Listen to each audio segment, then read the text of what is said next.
Olá, vamos falar um pouco sobre o papel da colpoxologia no câncer do colo uterino nos tempos atuais.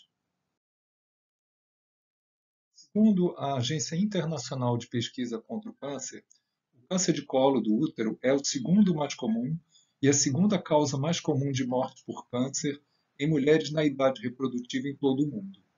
As maiores taxas de incidência e mortalidade são observadas nos países com menor índice de desenvolvimento humano e também tem correlação com aqueles países com alta prevalência do HIV. Como é uma doença prevenível, a associação entre altas taxas de incidência e pior estágio de desenvolvimento humano denotam que é uma doença da desigualdade, na qual a presença de uma política pública e efetiva e o acesso a recursos e serviços de saúde são determinantes para a sua redução. Nesse mapa, podemos observar que o país está numa situação intermediária, com uma taxa de incidência estimada em torno de 16 por 100 mil mulheres a cada ano. Países que iniciaram o rastreio há mais tempo e o fazem de forma organizada têm essa taxa em torno de 4 por 100 mil mulheres e os menos desenvolvidos com taxas superiores a 25 por 100 mil mulheres. O Brasil, há décadas, vem mantendo taxas estáveis, apesar de muitos esforços para sua redução. Temos que ressaltar que dentro do nosso país existe grande disparidade, com taxas próximas às africanas no norte, nordeste e parte do centro-oeste. Regiões mais desenvolvidas apresentam taxas próximas às dos países desenvolvidos, denotando a desigualdade interna em nosso país. Esse é um problema de saúde pública que deve ser priorizado e gerenciado, considerando as diferenças regionais, sejam sociais, geográficas, econômicas ou culturais. Acredito que uma única estratégia para todo o Brasil está condenada ao fracasso e continuaremos na mesma situação indefinidamente se não forem consideradas essas diferenças na escolha de diferentes estratégias de prevenção. Uma tese de doutorado de uma pesquisadora do INCA, analisando dados de 2009 a 2018, mostrou que a frequência de mulheres com câncer inicial, estágio 1, manteve-se inalterada no Pará e diminuiu no Rio de Janeiro, estando associada à redução da oferta de serviços diagnósticos no Pará e de tratamento cirúrgico em ambos os estados. Esse estudo mostra que, além da ampla cobertura do rastreamento, é necessário garantir o segmento dos casos positivos com diagnóstico e tratamento adequados das lesões pré-invasivas, para que possamos ter menor proporção do câncer avançado e redução das taxas de novos casos de câncer e de mortalidade por essa doença. O câncer do colo do útero é o resultado de um longo processo que se inicia na infecção pelo HPV. Numa minoria de mulheres, poderá causar uma lesão precursora, ou seja, que tem uma razoável probabilidade de evoluir para o câncer se deixada sem tratamento. A infecção é muito frequente na segunda década de vida, quando muitas mulheres iniciam sua atividade sexual, e apresenta resolução espontânea na maioria das vezes. Já as lesões precursoras são mais frequentes a partir da metade da segunda década de vida, atingindo sua maior frequência entre a terceira e quarta décadas. São doenças diferentes, uma de natureza infecciosa, inflamatória e autolimitada, frequentemente causada por tipos de HPV não oncogênicos, em que o vírus está geralmente exomal, ou seja, dentro do núcleo, mas não incorporado ao DNA das células hospedeiras. São as lesões de baixo grau. Já as lesões precursoras, ou lesões de alto grau, têm um caráter proliferativo, causada por outros tipos de HPV, nessas incorporado ao genoma da célula hospedeira, que passa a se reproduzir de forma desordenada e sem os mecanismos de autocontrole e morte celular, tendendo a formar um tumor. O câncer é decorrente da evolução das lesões precursoras, notadamente a NIC3, com frequência crescente a partir da terceira década de vida das mulheres. A história natural da doença, conhecida e largamente aceita até o momento, nos mostra que a oncogênese pode ocorrer em anos ou décadas, o que facilita a identificação de mulheres doentes antes que evoluam para as formas mais avançadas da doença. O processo se inicia com a infecção por tipos oncogênicos do HPV, que penetram no epitélio cervical mais facilmente por pequenas soluções de continuidade, iniciando a infecção pela sua camada basal.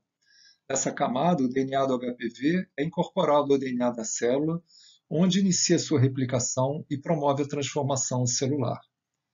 A infecção pelos tipos de HPV mais frequentemente associados ao câncer do colo do útero vem sendo prevenida de forma efetiva pelas vacinas disponíveis, mas, para a redução da incidência de lesões precursoras e câncer, é necessário ampla cobertura vacinal. Em cada uma dessas etapas, é possível haver regressão do processo de forma espontânea ou interrupção pelo tratamento das lesões precursoras. Os testes de rastreamento são capazes de identificar fases diferentes desse processo, o que implica em diferentes desempenhos. Os testes de detecção de HPV, baseados em seu DNA ou RNA mensageiro, detectam a presença do vírus. O rastreamento com esses testes baseia-se no fato de que, se presentes, é maior a probabilidade de a mulher ser portadora de uma lesão precursora. Assim, apresentam alta sensibilidade. Todavia, como a maioria das mulheres infectadas não desenvolvem doença, o teste apresenta menor especificidade, levando mais mulheres para a colposcopia. A citologia, seja convencional ou em meio líquido, reconhece alterações morfológicas das células e, a partir desses achados, identifica mulheres com mais probabilidade de serem portadoras de uma lesão precursora. A infecção visual com ácido acético ou VIA procura identificar mulheres doentes ou que mereçam uma avaliação mais acurada.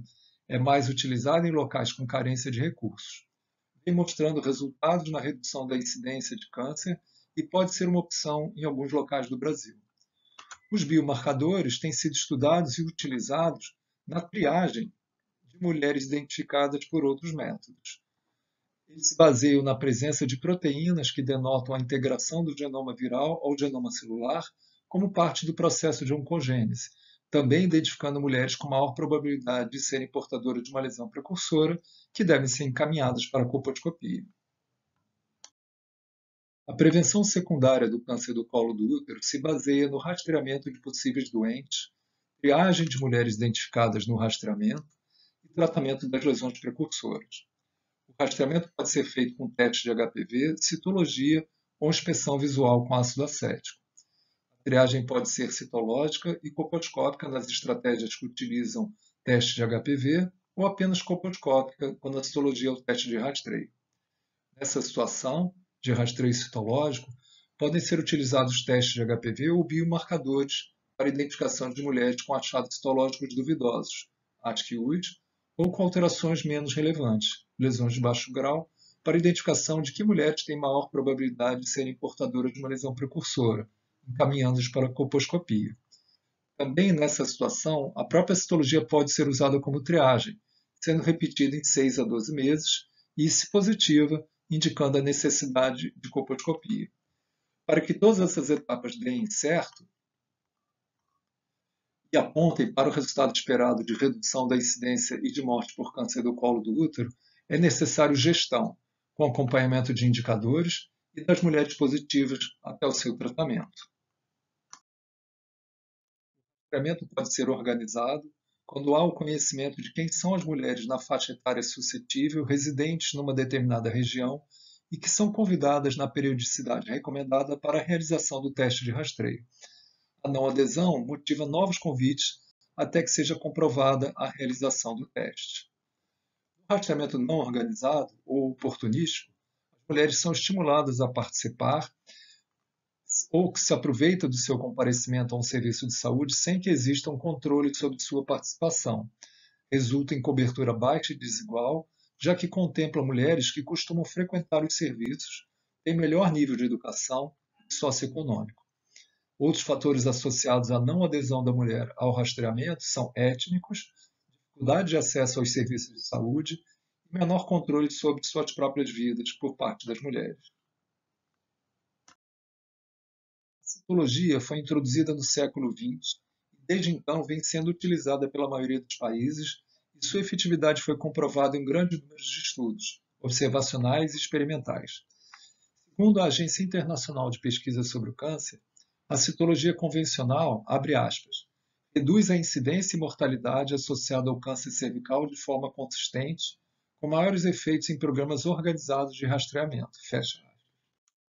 E dada a natureza subjetiva do teste, Forte necessidade de treinamento e garantia de qualidade, essa efetividade se aplica apenas quando realizada em sistemas com garantia de qualidade e monitoramento das mulheres positivas e seu tratamento.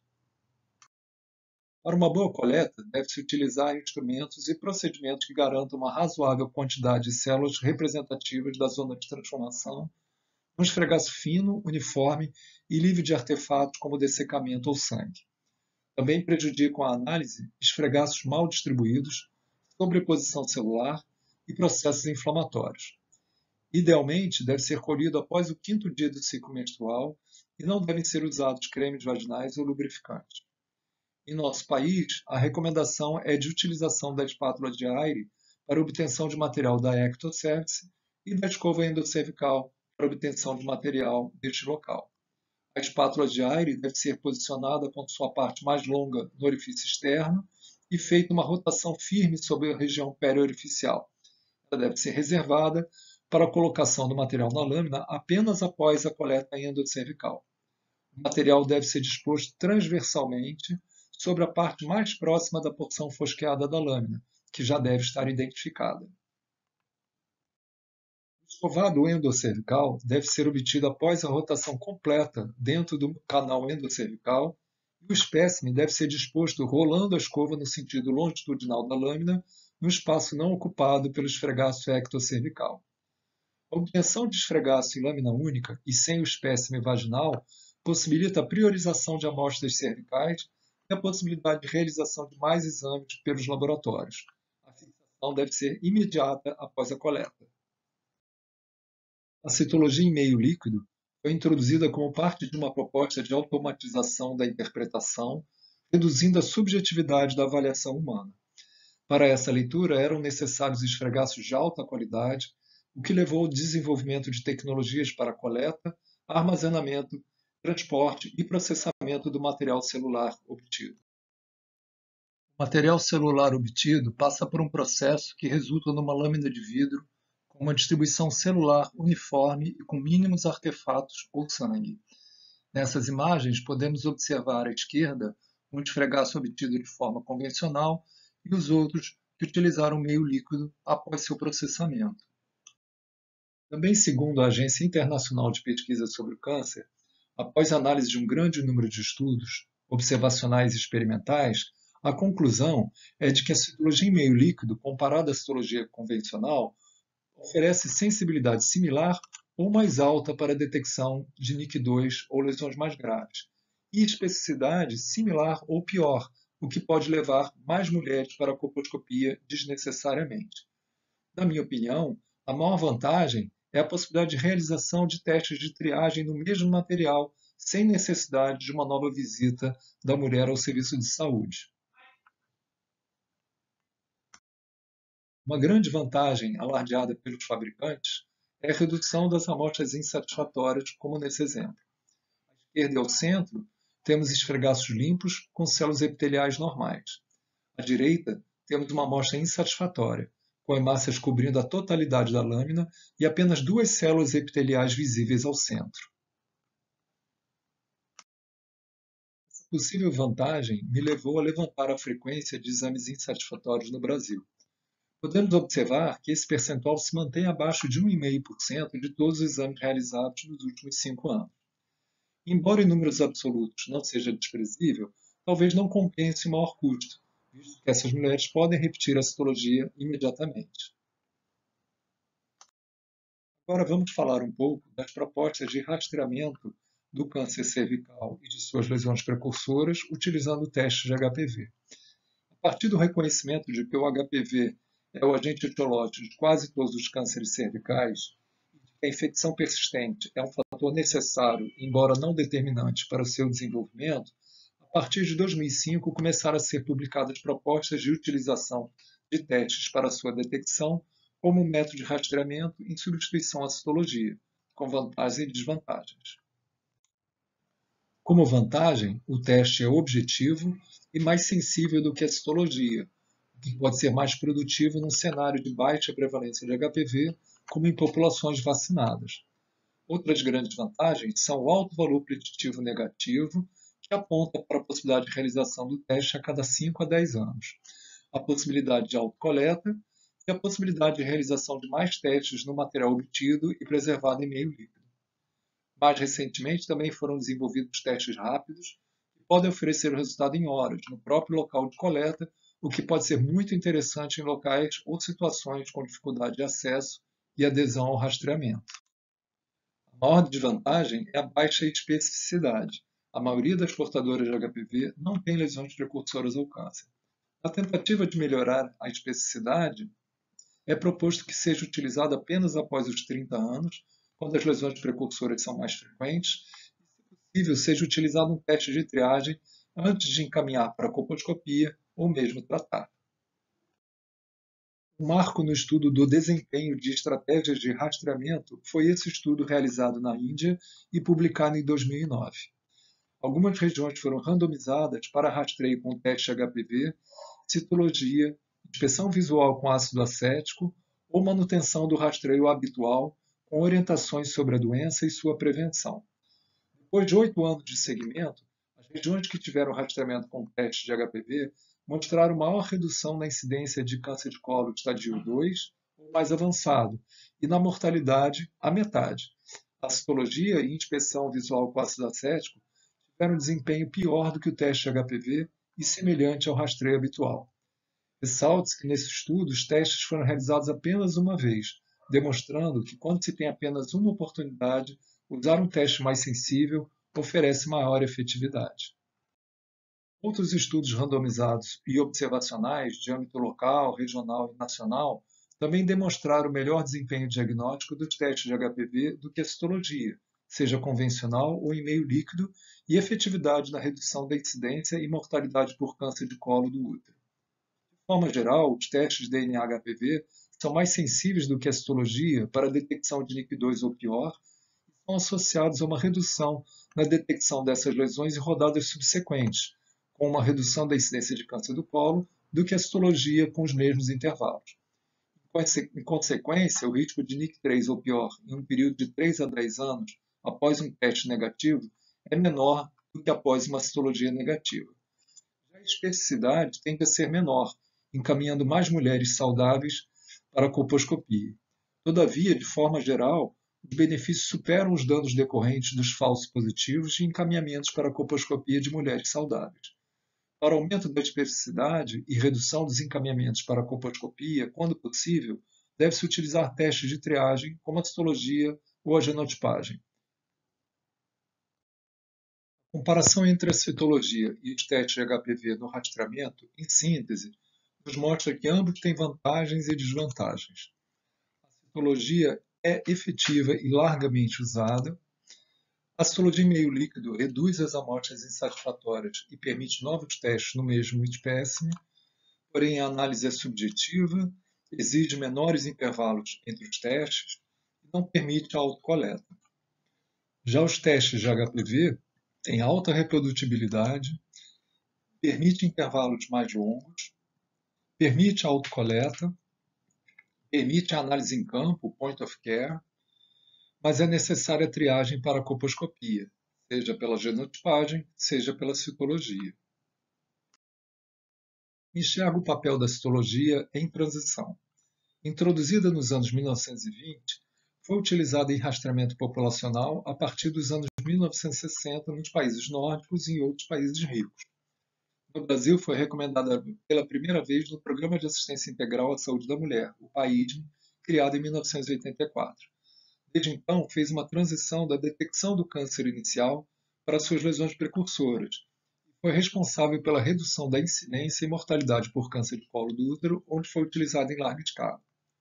Na tentativa de garantir a colposcopia para as mulheres com maior probabilidade de serem portadoras de lesões precursoras ou câncer inicial, os diagnósticos de menor relevância passaram a necessitar de uma triagem antes do encaminhamento para a colposcopia. No Brasil, a triagem é feita pela repetição da citologia, mas também podem ser utilizados os testes de HPV e a detecção de biomarcadores. Se qualquer um desses testes for positivo, estará indicada a colposcopia. O caráter subjetivo e com baixa reprodutibilidade em algumas categorias diagnósticas, além da perspectiva de redução da prevalência de lesões em populações vacinadas levou à proposta de utilização de testes objetivos e mais sensíveis no rastreamento, como o teste de HPV. É o que aconteceu na Austrália, alguns países europeus e nos Estados Unidos. Os testes de HPV, como já falamos, têm menor especificidade, também necessitando de um teste de triagem para a colposcopia. Podem ser a genotipagem ou a própria citologia, na dependência da tecnologia utilizada e do diagnóstico obtido. Assim, penso que a citologia tende a ser restrita a casos em que os testes moleculares forem positivos para HPV oncogênicos e se deseja uma triagem citológica. Enquanto isso, muitos países continuarão a utilizar a citologia como teste de rastreamento.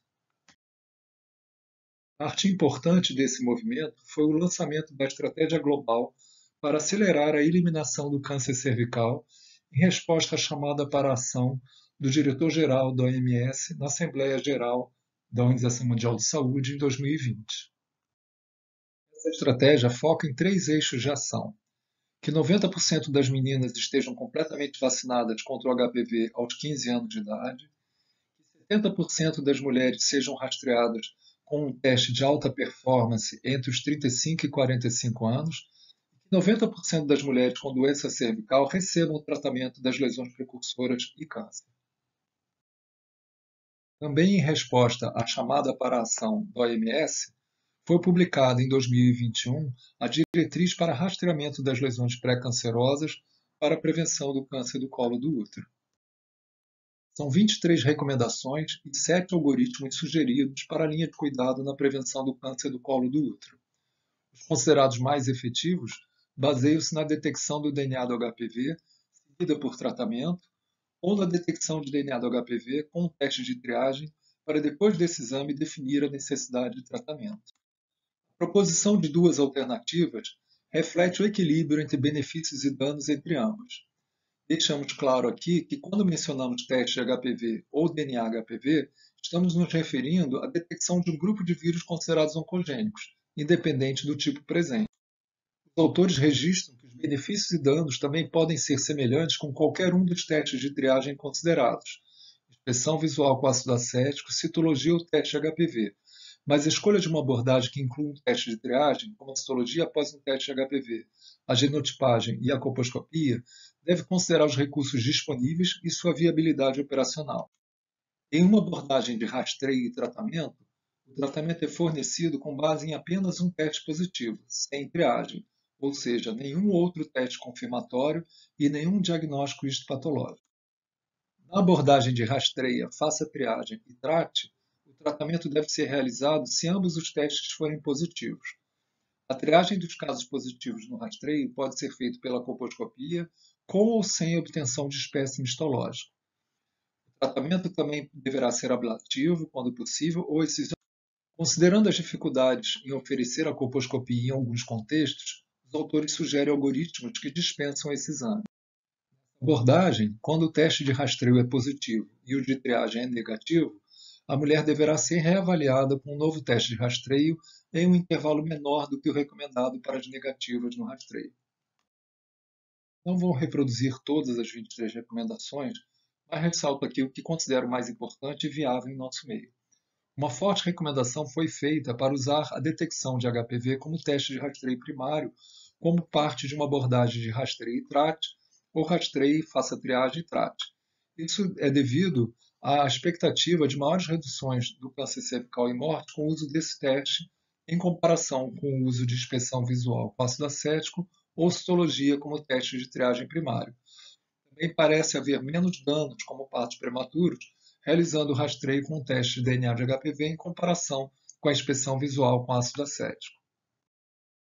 Em se utilizando uma estratégia que inclua a triagem após um teste de rastreamento positivo, pode-se utilizar a genotipagem, ou seja, identificação dos tipos virais presentes, a colposcopia, a inspeção visual com ácido acético ou a citologia.